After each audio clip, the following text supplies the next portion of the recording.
মাগরিবের নামাজ কয় রাকাত? মাগরিবের নামাজ কয় রাকাত? এটা বলতে চাচ্ছি না দর্শকের কাছে, কারণ আমি নামাজ অনেকদিন পড়ি না, যার জন্য আমি এটা নিয়ে আর কারণ মানে বলতে চাচ্ছি না। কতদিন হয় নামাজ পড়েন? প্রায় বছরের বেশি হয়ে যাবে। এক বছরের বেশি? আমার লাস্ট আমি নামাজ পড়ছি কবে আমার সেটা মনে নাই। I am sorry. আপনি মুসলমান না? আচ্ছা, মুসলমান হয়ে এক বছর ধরে নামাজ পড়তেছেন না, আল্লাহকে বিশ্বাস করেন? অবশ্যই জান্নাত জাহান্নাম বিশ্বাস করেন?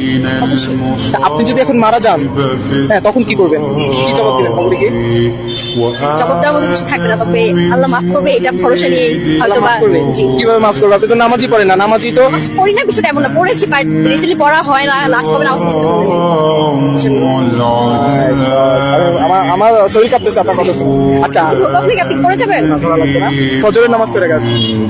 ফজরের নামাজ অবশ্যই 8 রাকাত। ফজরের নামাজ 8 রাকাত। আচ্ছা, জোহরের নামাজ? জীবনে জোহরের নামাজ পড়ছি না সেটাই মনে নেই। জীবনে কখনো পড়ছেন কিনা মনে নেই। আসরের নামাজ কয় রাকাত? 8 রাকাত। 8 রাকাত। এশারের নামাজ? 14 রাকাত বা 12 রাকাত। 14 রাকাত বা 12 রাকাত। আমাদের বাংলাদেশের সুপারস্টার কে যেন? কে? শাকিব খান। আর বলিউডের সুপারস্টার কে যেন? শাহরুখ খান। শাহরুখ খান। ও গাইস, আপু ডালিউডের খবর রাখে। ডালিউডের সুপারস্টার শাকিব খান, বলিউডের সুপারস্টার শাহরুখ খান। বাট আফসোসের বিষয় হচ্ছে মানে নামাজ কয় ওয়াক্ত, কোন ওয়াক্ত নামাজ কয় রাকাত সেটা আপু জানে না।